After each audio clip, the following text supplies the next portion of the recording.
Hey everybody, welcome back for video 2 in our series about what to look for when viewing potential investment properties. In the last video, I talked to you about some of the amenities and the boxes that you need to make sure get ticked when you view those investment properties.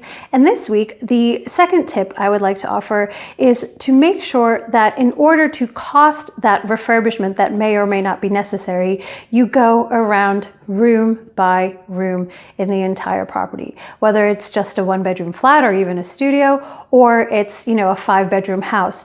What is really, really key when you do this first viewing and deciding whether or not you're going to proceed with making an offer or not, you really want to make sure you have a clear picture of what is required in order to refurbish it to the right standard and to a good modern standard for both, your end user or your end tenant type.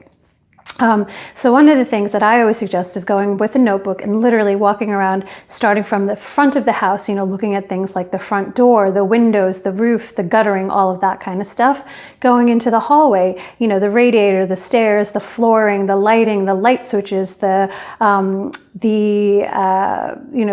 choice of wallpaper, all of that kind of stuff, and literally going in every single room, looking floor to ceiling, wall to wall, fixture to fixture, and identifying and making a list of every single thing that needs work, needs remediation, needs updating, needs modernizing, needs whatever it needs in order to get the property to a really, really good standard. Now, we are really committed to making sure that our properties are both modern and livable and obviously really comfortable, but also are beautiful. Our motto is, to create inspirational and aspirational homes.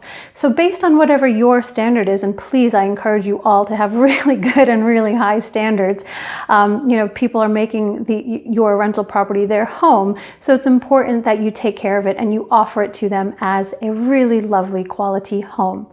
So with that in mind, again, make a list top to bottom, floor to floor, ceiling, floor to ceiling, wall to wall, of all of the things that need doing. It might be, the details might be in changing plug sockets or adding new plug sockets. It might be in changing some of the light fixtures. It might mean that the entire house needs rewiring, but literally go into every single room, both cosmetically and structurally, and start making a list of all of the things that are needed in order to refurbish the property, or that you would need to do to refurbish the property, because then that will help you make a decision about whether this is the right investment property for you.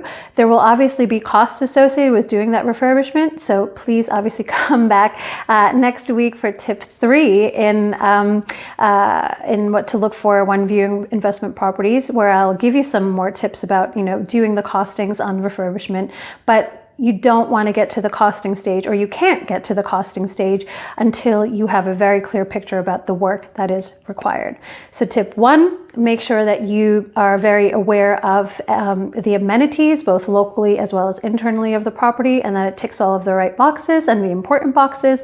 And then tip 2, make sure you're going around and looking very carefully at the details of the property, both, as I said, structurally as well as aesthetically, to make sure that you have a clear understanding of the refurbishment that's required.